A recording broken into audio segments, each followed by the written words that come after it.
You still don't know my name. That's intentional. Because this story was never about individuals.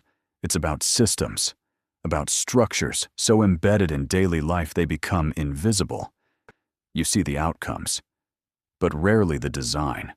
What you've just heard was the surface, the public story, the version taught in textbooks, summarized in footnotes, compressed into timelines. But systems are not born in public. They are designed in quiet rooms.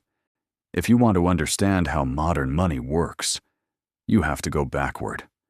Before the institutions, before the laws, before the headlines, you have to return to a winter night, to a private train, to an island deliberately removed from the world.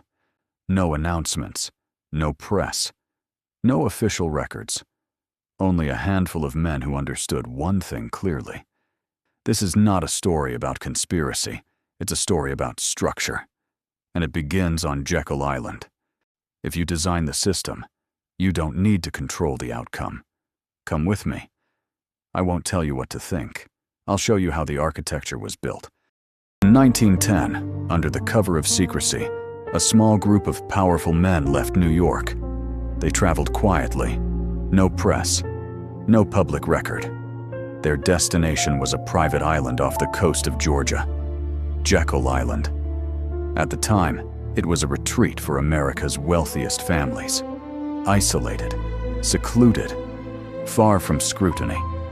The men who arrived there represented the highest levels of finance, banking, and industry. They did not come to create a bank. They came to design a system capable of stabilizing markets, containing panic, and coordinating money on a national scale. Among them was Paul Warburg, a European banker deeply familiar with central banking systems abroad. Warburg believed that modern economies could not function without a central authority over money and credit. He brought theory. Others brought influence.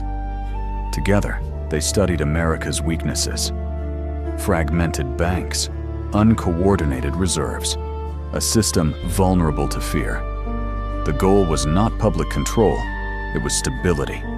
A structure flexible enough to expand credit during growth and strong enough to restrain excess before collapse. Every detail mattered: the name, the design, even the language. Anything that suggested centralized power would face resistance, so the system was carefully framed. Regional banks, distributed authority, a central board removed from daily politics.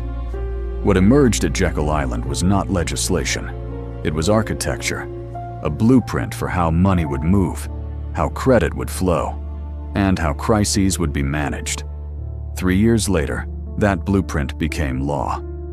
The Federal Reserve Act was passed in 1913, and the system designed in secrecy became the foundation of American finance.